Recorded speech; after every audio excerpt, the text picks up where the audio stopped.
Hello, Watem here, and welcome back to some more Umineko When Seagulls Cry. Let us continue. 私だって楽しみだぜ。行こう行こ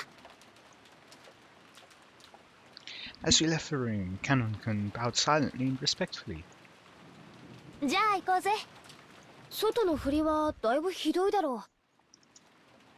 はい。お召し物を濡らさぬよう十分ご注意ください。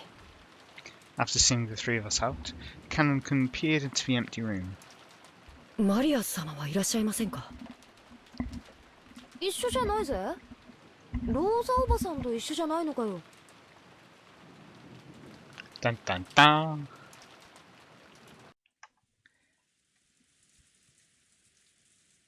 Rosa was lying on a sofa in the empty parlour, having fallen asleep before she knew it. She was bearing a burden that the children couldn't even imagine. That's why she only needed to let her guard down a little before the wariness immediately dragged her into the world of sleep. Realizing this, Genji brought a blanket over to her.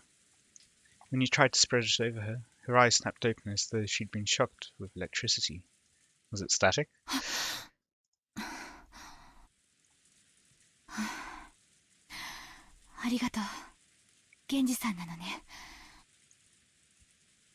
When she realized that the thing that had touched her was just a blanket, and that Genji had been considerately giving it to her, she let out a sigh of relief. 起こしてしまいましたか。失礼いたしました。いえ、いいの。寝るつもりじゃなかったから。今は何時なの？ When he was asked for the time, Genji checked the pocket watch that he took out of his chest pocket. 6時を少し過ぎたところです。 Rosa gave her head a little shake when she realized that not much time had actually passed, even though it felt like she'd slept for ages. Even though she didn't feel rested at all, the drowsiness that had enveloped her must have been pretty deep. ありがとう。毛布は結構よ。変な時間に眠っちゃダメね。すっかり時間の感覚が狂っちゃったわ。雨、とうとう降り出したのね。Rosa finally realized that the peaceful sound that had put her to sleep was actually the rain. 風もだいぶ出てるよね。いよいよ台風なのかしら。そのようにテレビでは申しております。遅い台風だそうで、明日いっぱいはこんな調子だそうです。Oof. そう。 Perfect for a closed room murder. この素敵なバラ庭園も日中のあれが見納めだったのね。 From the window, what she could see of the rose garden was completely blurred by the wind and rain. マリア。そうだ。マリアは？私はお見かけしておりませんが、ゲストハウスにお戻りではないでしょうか。 Rosa knew her daughter's nature well, so a chill ran down her spine. Maria was stubbornly honest, and if she was ordered to find something that didn't exist, she would look forever and ever. Even in pouring rain. いとこの子たちは先に行ってしまったから、あそこにはマリア一人。あの子は誰かにもうやめろと言われない限り、たとえ槍が降ってこようとあそこに居続けるわ。傘もささずに。私は感情に任せてなんてことを。 Even though she'd known about Maria's simple honesty better than anyone, she'd once again lost control of her emotions and done something terrible.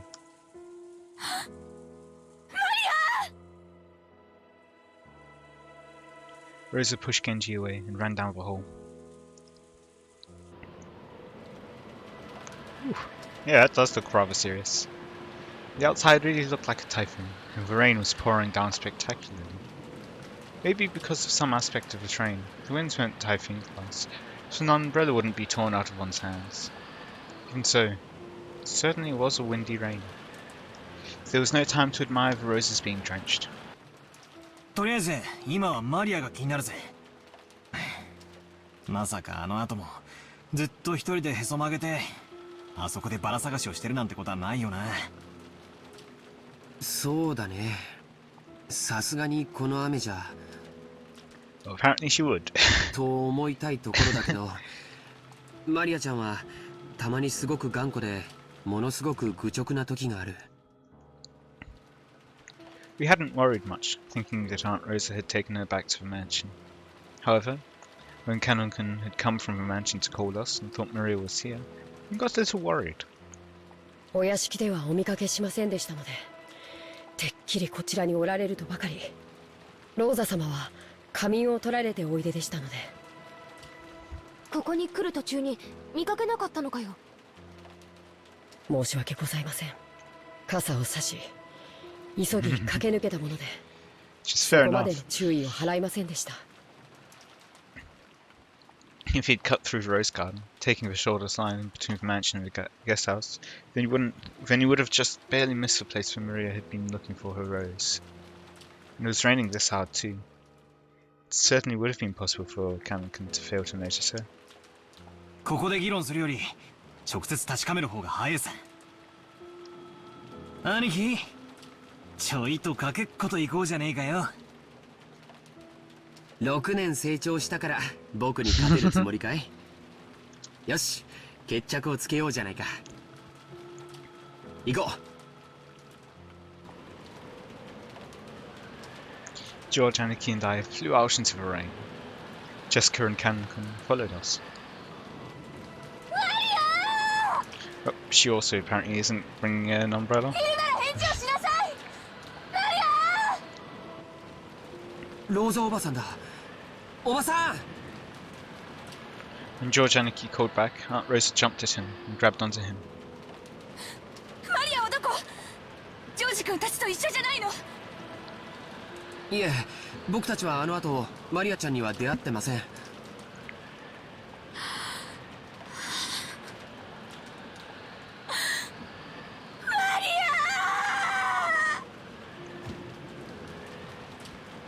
6 years ago, Maria was 3 years old. She was a cute and pure kid who'd just accept whatever anyone said. But 6 years have passed since then. She's 9 now, and experiencing the ups and downs of life should have taught her something. But Maria, are you telling me that you're still as innocent and pure as you used to be? マリア！ As I circled the rosebed, something white unexpectedly turned to face me. It was a white umbrella. Maria was crouching down, holding a white umbrella, and still searching for that rose. A white umbrella? Her face, which had turned bright red from her crying her eyes out, was dirtied with water and mud. It was truly a pitiful sight. お前まだ探してたのか。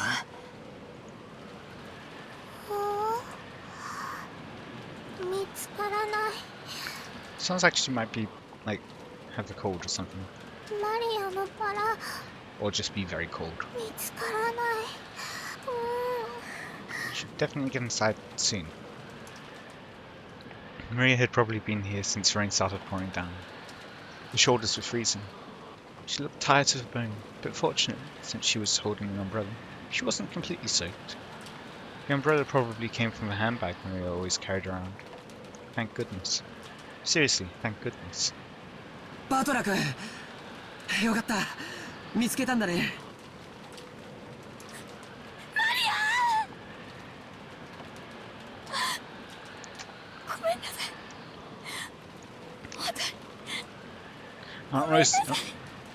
Aunt Rosa threw her umbrella aside and tugged Maria.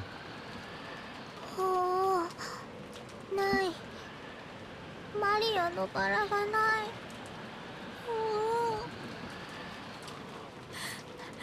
後でママも一緒に探してあげるから。だから今日はお預けにしなさい。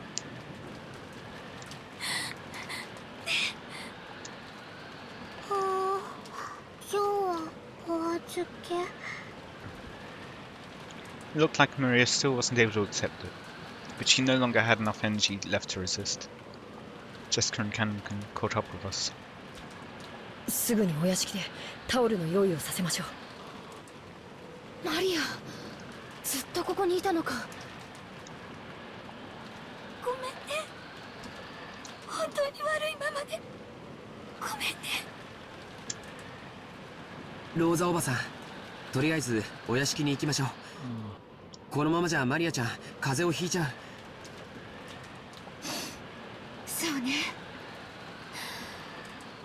マリア、行きましょう。ちゃんときれいにしないとおじいさまに怒られちゃうわよ。お腹すいた。もう食事の時間だぜ。マリアはよく頑張ったよ。天気が良くなったら私たちも一緒に探してやるから。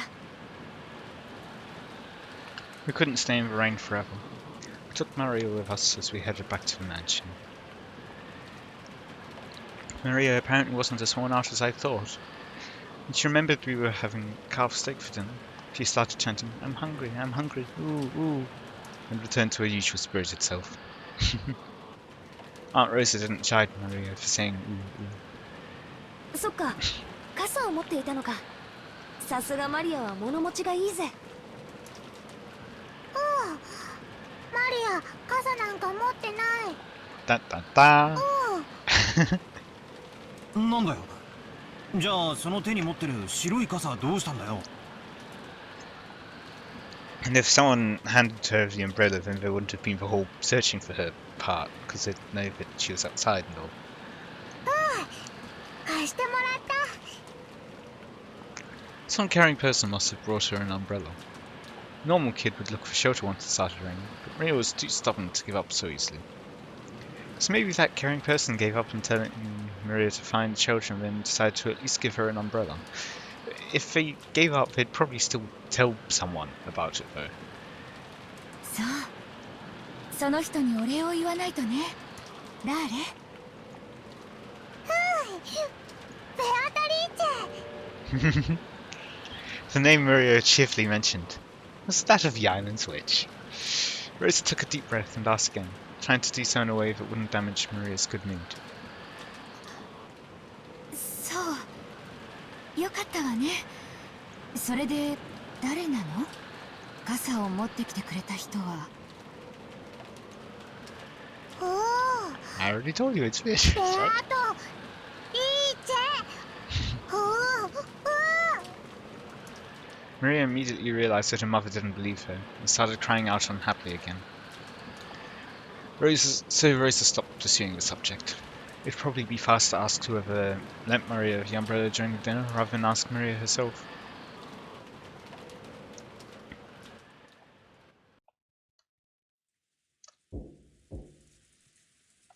お父さん、せめて晩餐にだけは出席してください。 Is that perhaps another copy of the Epitaph there?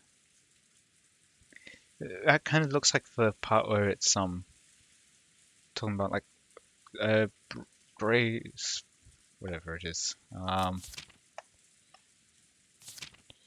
Gouge for chest and kill kind of section.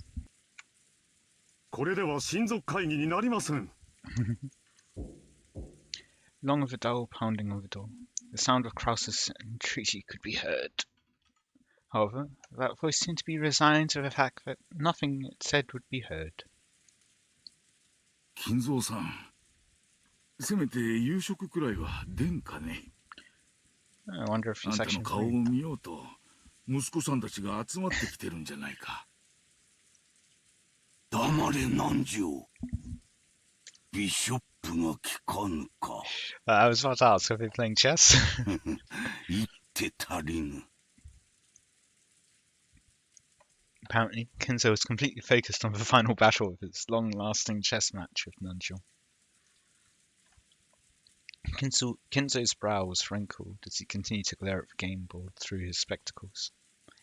Krause's voice didn't reach his ears. 金蔵さん、私も腹が減った。下に降りて食事をせんか。ならばお前だけで行くといい。私はもうしばらくこの一手を吟味させてもらうぞ。Is next move relating to the bishop, or is it actually relating to his other plans. 今夜で決着をつけてやる。 Oh. さもなくば、お前との決着は金輪際つけられそうにないからな。Nanjo rose from his seat, hoping that this would prompt Kinzo to do the same. But Kinzo's eyes never left the chessboard. He knew well that Kinzo always displayed a blind concentration when it came to chess, but he'd never seen Kinzo concentrate as hard as this.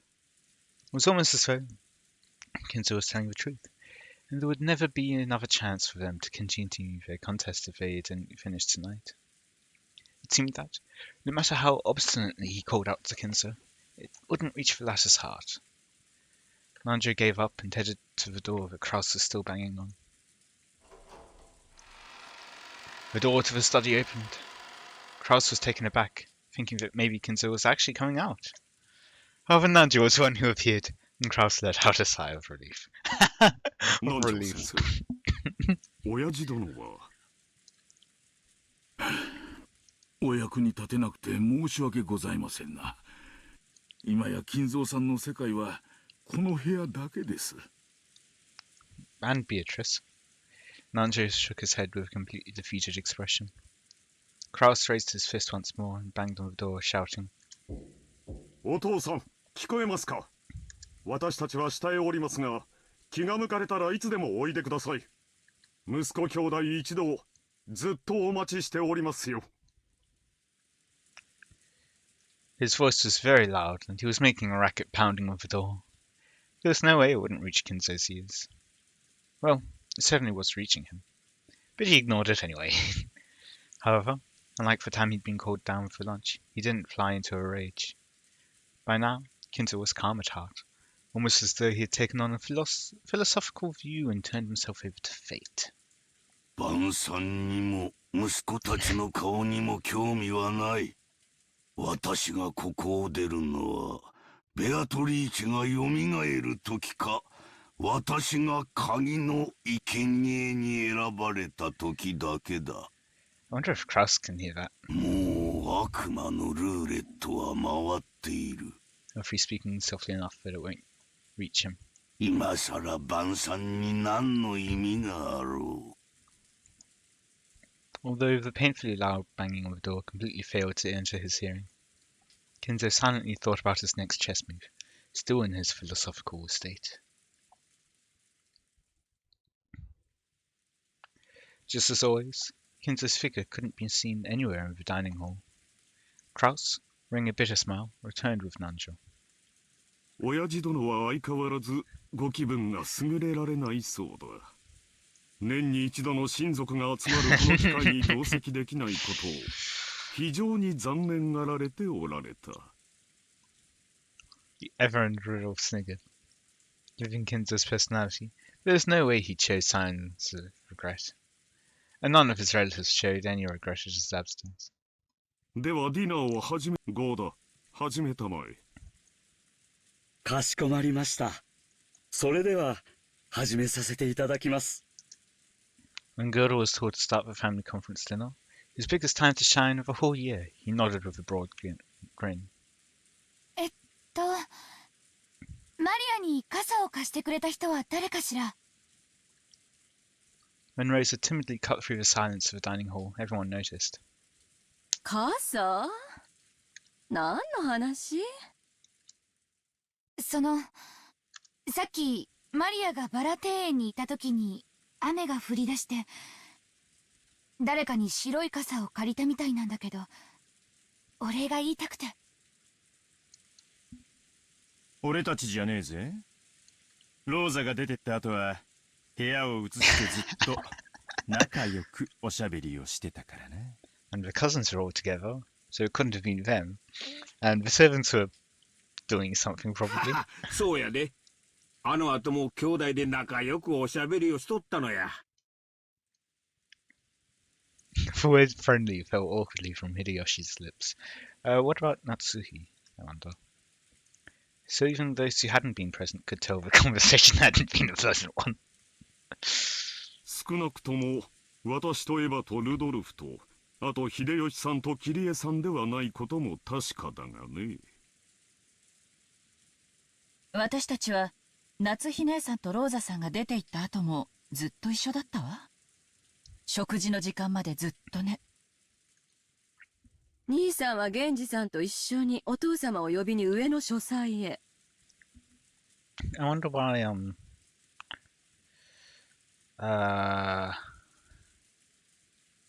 mental blank.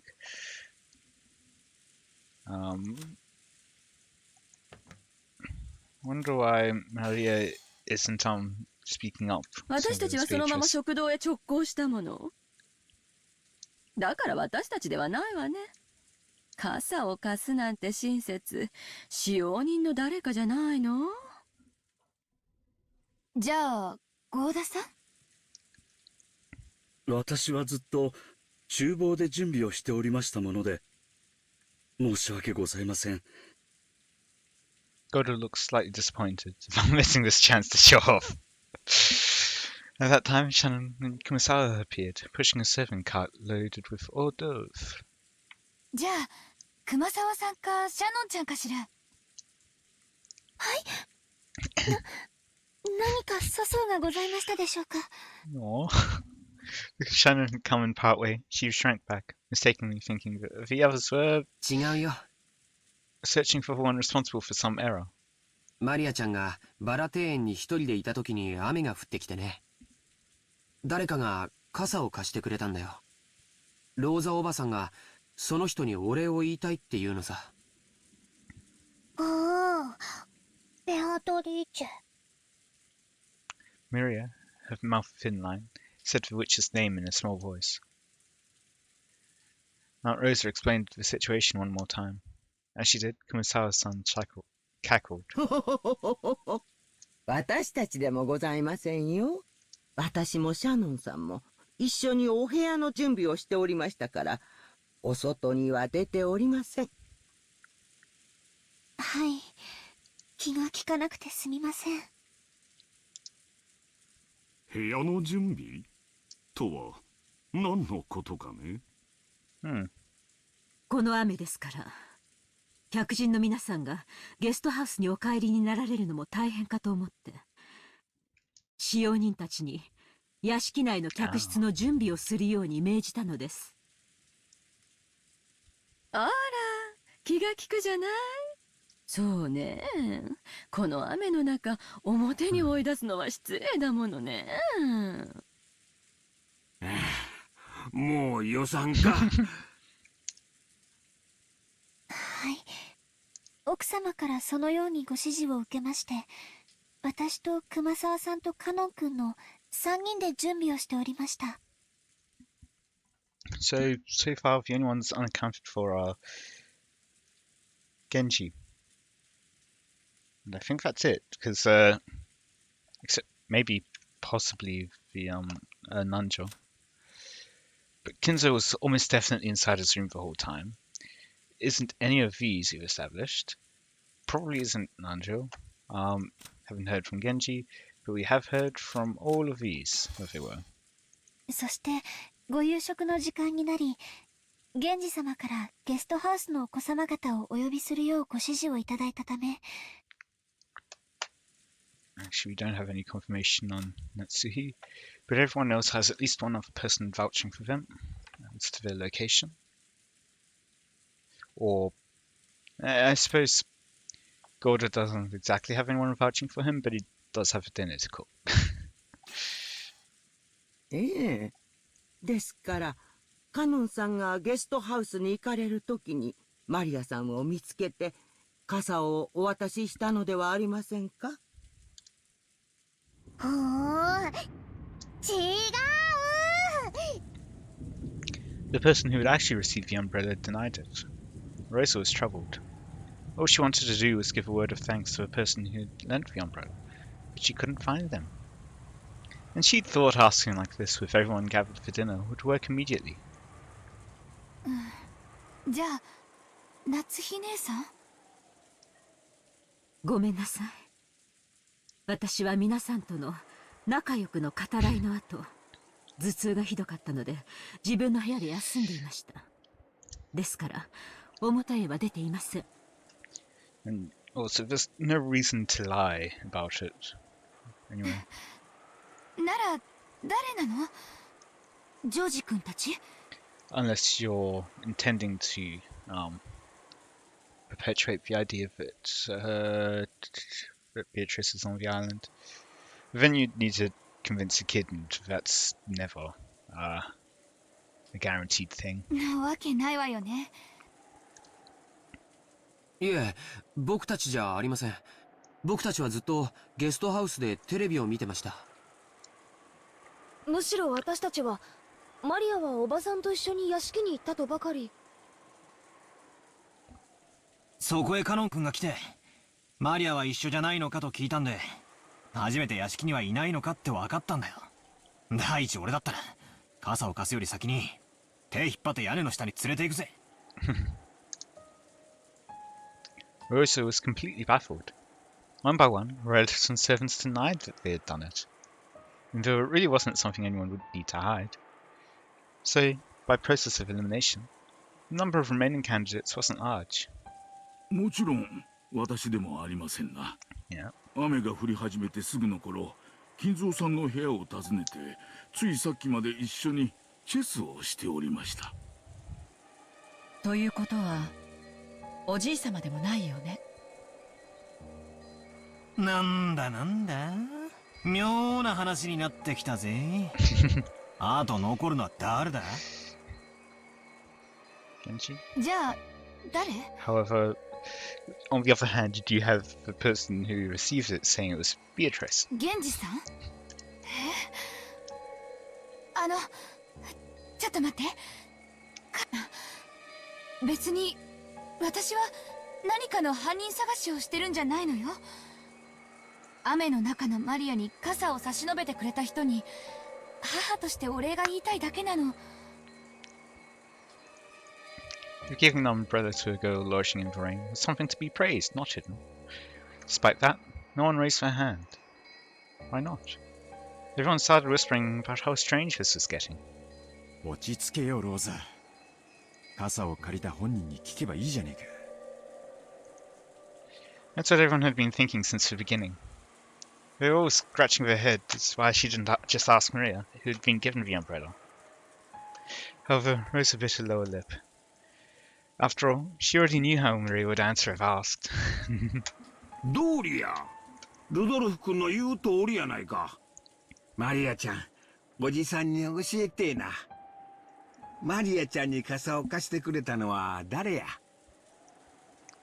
ベアトリーチェ。 Dining hall was wrapped in silence for an instant, but was soon interrupted by a burst of laughter.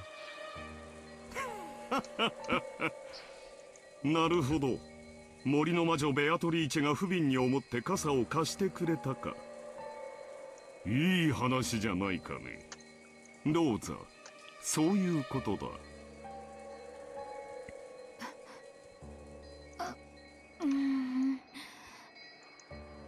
Rosa couldn't believe it, even though she just wanted to say thanks for the umbrella.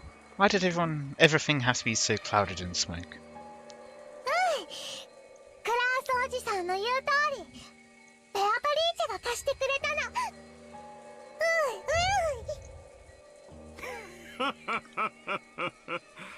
それはよかった。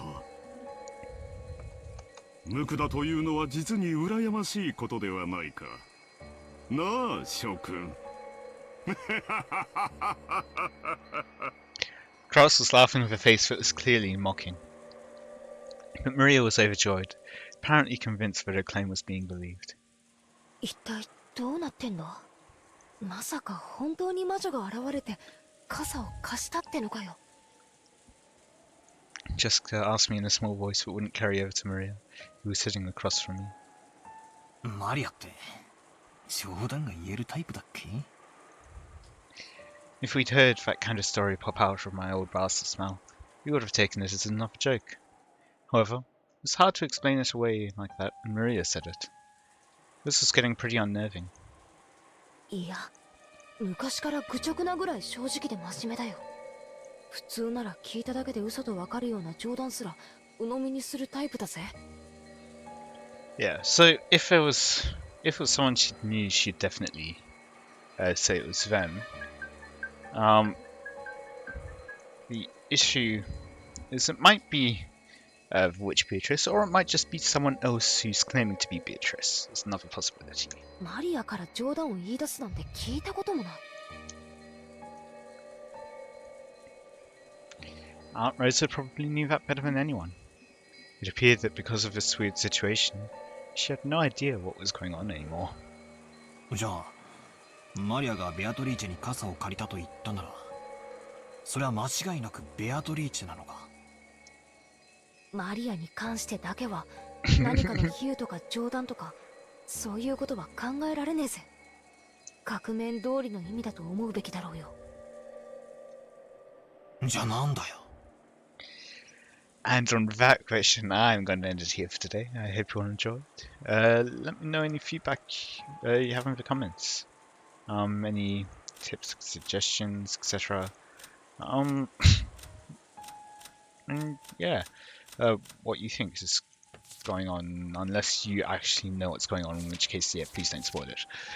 In any case, I hope you all enjoyed, and until next time, see ya.